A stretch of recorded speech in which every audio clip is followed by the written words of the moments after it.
Hey there, how there, ho there, it's Jeff Cutter Diamond. Welcome you to yet another Cutter Top 10 video. And today we're going to be taking a look at the top 10 NCAA college basketball of all time. So, we did college football last episode. Now we got to do college basketball. So, there are 10 of them. And yes, one does have to do with the Arkansas Razorbacks. So, of course, that's the shirt I'm rocking, as I always do for the college talking. But all I got to say is that, I was fuming last year. So anyway, let's make it number 10. Arkansas Texas Tech 2025. So Arkansas was on a bit of a roll. We shocked the number 1 seed Kansas Jayhawks in the second round, and we're going to face Texas Tech. All we needed to do was stay calm. We would win and head ourselves to the Sweet 16. No, sorry, head ourselves to the Elite 8 because we got to the Sweet 16 by beating Kansas. But all of a sudden, we forgot how to play basketball. Up by 8 with like 2 minutes left. All we had to do was just stay calm, and we got a quarterfinals appearance. But no, we botched it. Texas Tech won the match, and you could see how fuming I was. Number 9 is the big comeback in 1994 between Alabama and LSU. Alabama was looking pretty good, up by 30 points against LSU, or the other way around, whichever it was. I can't remember. Like who had who. And I got to make sure. I get it right this time. Because remember, when I did Harvard versus Yale, I assumed Harvard were the team that looked good and Yale didn't.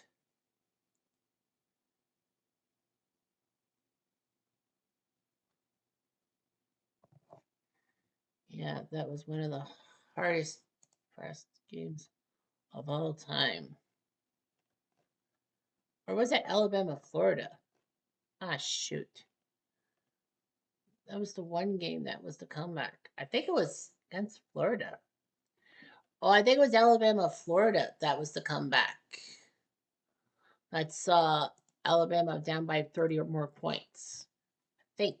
Or no, it was Bama LSU. Well, nevertheless, there was a massive comeback in 1994 with a 32-point comeback. So my research just failed me. Let's just say that. Number 8 is Northern Iowa versus Texas A&M 2016 in the second round. The first round of the 2016 NCAA tournament was big. You had Northern Iowa versus Texas. Texas flipped in a shot to tie the game at 72, and then Northern Iowa surprisingly didn't call their last time out to set up a half-court shot. They gave the ball to Paul Jesperson, who was just over midcourt when he flung the ball, and somehow it snuck into the net, and Northern Iowa with one of the most impressive three-pointers to win in a game, like a buzzer beater to win a tournament game. And it was just unbelievable. Northern Iowa would face Texas' longtime rival Texas A&M. And it looked good. Northern Iowa was up by 10 with 1 minute left, and all they needed to do was stay calm, and they were going to the Sweet 16. But then all of a sudden, they forgot how to play basketball. They made a couple of terrible turnovers. A&M scored some buckets, and Northern Iowa couldn't score from the free throw line. So thus, we had Texas A&M win the game in overtime over Northern Iowa and ruining everything and all that. That's what happened. Number 7 is Georgetown versus Villanova 1985.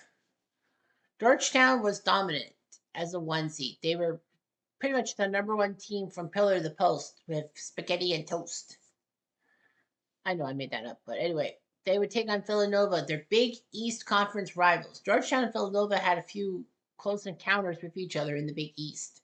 What was big about the Big East, pun intended, I guess, was that other than them, St. John's also went to the Final Four. So they had 3 Big East teams in the Final Four alongside Memphis.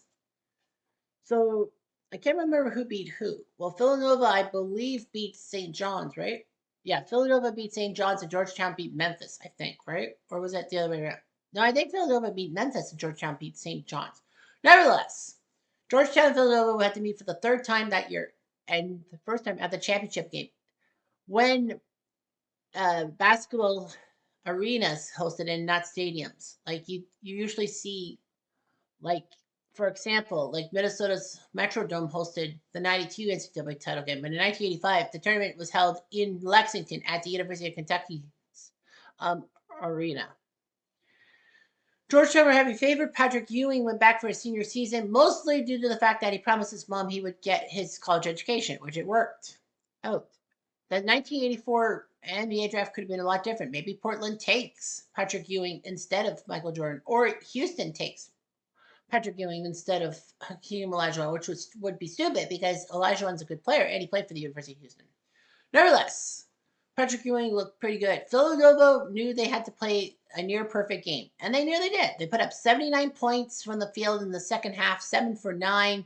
No three-pointers because the three-point line didn't exist for a couple more years. And Villanova won 66-64, shocking Georgetown and winning it as an 8 seed.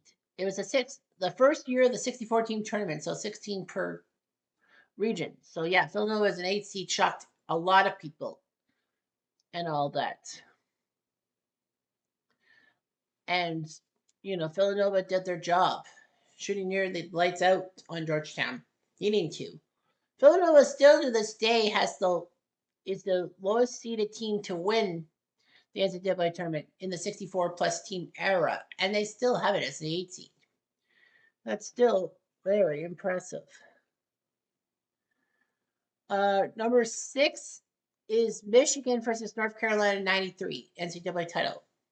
Michigan looked good. They had the Fab Five of Jackson, King, Howard, Rose, and Weber, all freshmen for Michigan. That shocked everyone by getting Michigan to the '92 title game, losing to Duke, but still looking good. In '93, they were a year wiser and a year better.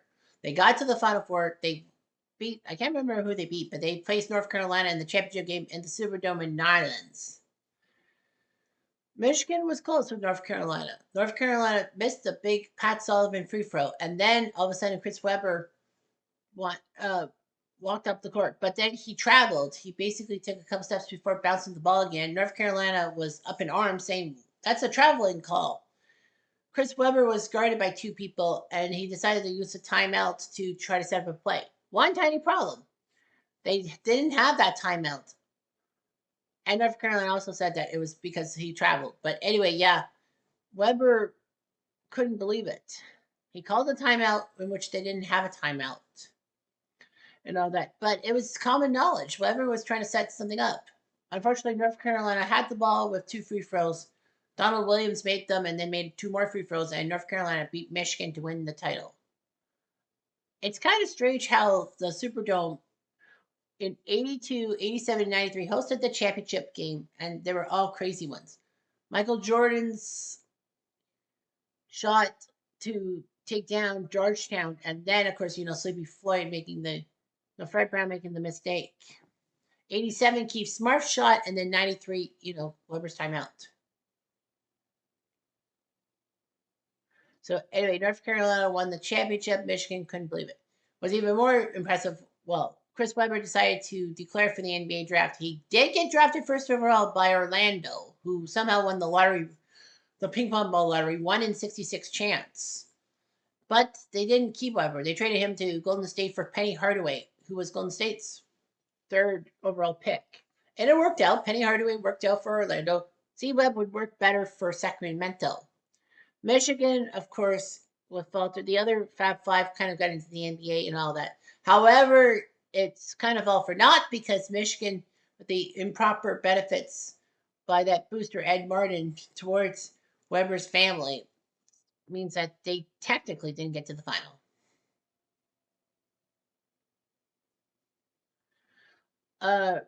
Number 5 choke is Memphis versus Kansas.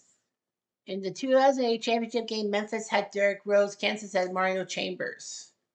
Memphis looked pretty good to try to get their first national title game. And then, Memphis kept missing free throws in the final moments. And then Mario Chalmers made up a massive 3-pointer with like 15 seconds left. And Kansas won the played to overtime.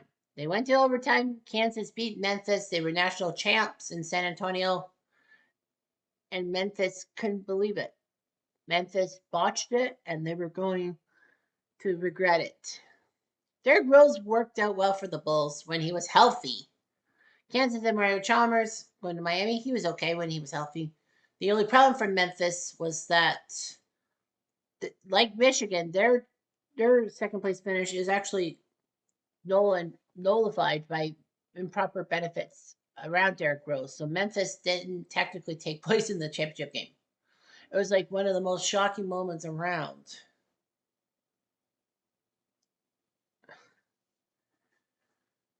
Number 4 was Virginia UMBC in the first round. 2018 would mark a history mark. All the 16 seeds could not beat the number 1 seeds. Princeton was the closest by taking Georgetown to the wire, losing by 1 point in 1989. Basically, 1 versus 16 was just easy and all that. Virginia were a good team with Ty Jerome and a few other players. Virginia would face UMBC, otherwise known as University of Maryland, Baltimore County. So the Retrievers would take on the Cavaliers. And UMBC shocked the world. They were close in the first half, but then Virginia fell apart on their own turf. And UMBC not only was the first 16 seed to win a tournament match, they actually won by 20 points. No closeness there, especially about the number 1 team. So yeah, UMBC shocked Virginia and moved on to the final.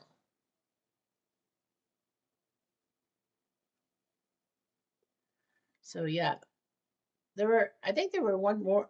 Purdue as a 1 seed also lost in the first round a couple years later, in 2022, I think. But yeah, but Purdue, when they lost as a 1 seed, they actually copied Virginia, because the year after they lost the first game as the number 1 seed, they actually ended up winning the tournament. Yeah, Virginia won the 2019 championship, by the way. So, yeah. Number 3 is Illinois versus Arizona in the Elite 8 2005. This was big. The Elite 8 was in Chicago. Illinois were playing to the home fans against Arizona.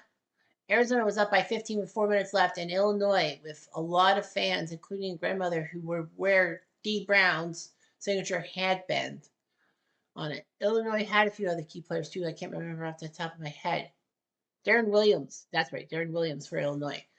They were looking good. They were the 1 seed, but Arizona with Salim Stoudemire was going to shock the world. But somehow, in some way, Illinois hit a couple of key 3-pointers, and Arizona faltered. They went to overtime. Illinois shocked Arizona to go to the Final Four. They wouldn't win the tournament. I believe they fell in the final to North Carolina, if memory serves me right. I know North Carolina won that tournament. North Carolina, badon, badon, badon. Anyway, so Arizona got shocked like that. It was just unbelievable. Number 2 is North Carolina, Virginia, 2016 national title game. This was kind of a choke in a sense. Villanova was trying to repeat the magic of 1985, which, ironically enough, I forgot to mention when I talked about that entry, was that the 1985 tournament title game was on April 1st, 1985, on April Fool's Day. It's significant because 8 days later, I was born in Kitchener, Ontario. Nevertheless, also in 1985 is that Patrick Ewing was named the number 1 draft pick by the New York Knicks, but they allegedly won a tainted lottery because New York was losing fan base and all that, and they wanted to help New York out with TV market and all that. So allegedly there was a cold envelope, or basically that one guy who put the 7 envelopes in the draw for the number 1 seed, and then with the 4th envelope, he threw it to the side, hoping that David Stern would get it. And that was when the Knicks logo came up. Ewing was decent, serviceable. Nevertheless, Villanova was trying to win their first title in 31 years, and North Carolina was trying to win pride and all that. North Carolina had a massive shot as, Scotty, I would say Scotty May, but that's not right. I forget who the North Carolina guy was. He hit the 3 ball with like 5 seconds left, tied the game, and then all of a sudden, A couple of passes from Archie DiManico to Chris Jenkins, who threw up a three-pointer at the buzzer. He got it, and Villanova won the title. And everyone in Pennsylvania went nuts because Villanova had done it. And yeah, really Massimino was in the audience. So it was a golden opportunity squandered by North Carolina, but Villanova won at the buzzer and won the championship. North Carolina, I do believe, won the next year, or was it 2018? Can't remember. They got redemption. But number one by a long shot is Gonzaga LA from 2006, Sweet 16. These two teams really had to battle each other. You know, Gonzaga from Seattle, LA from LA. A West Coast battle. Gonzaga and UCLA had a famous game in 2021 in the semifinals in the COVID-riddled NCAA tournaments, in which Gonzaga actually ended up winning the game over UCLA on a massive heave from Jalen Suggs in overtime to win the game. Although, if he had missed, they would have went to double overtime. But yeah, Jalen Suggs with the gigantic heave and took out UCLA. Gonzaga would then lose to Baylor. That's a football school in the championship game. I feel bad for the Sags. But anyway, Gonzaga would have it worse in 2006. In the Sweet 16, Gus Johnson on the call, my favorite broadcaster, college basketball and football broadcaster.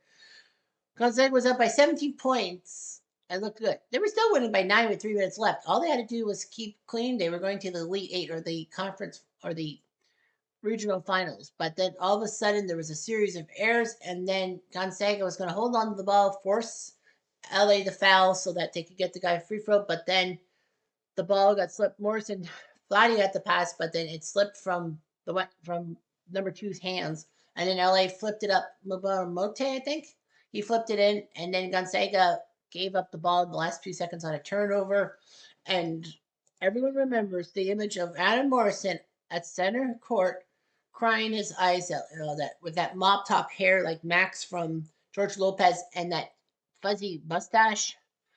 Yeah, he didn't look weird. Adam Morrison would have injury problems, and his Gonzaga career would turn terribly with the Bobcats in the NBA.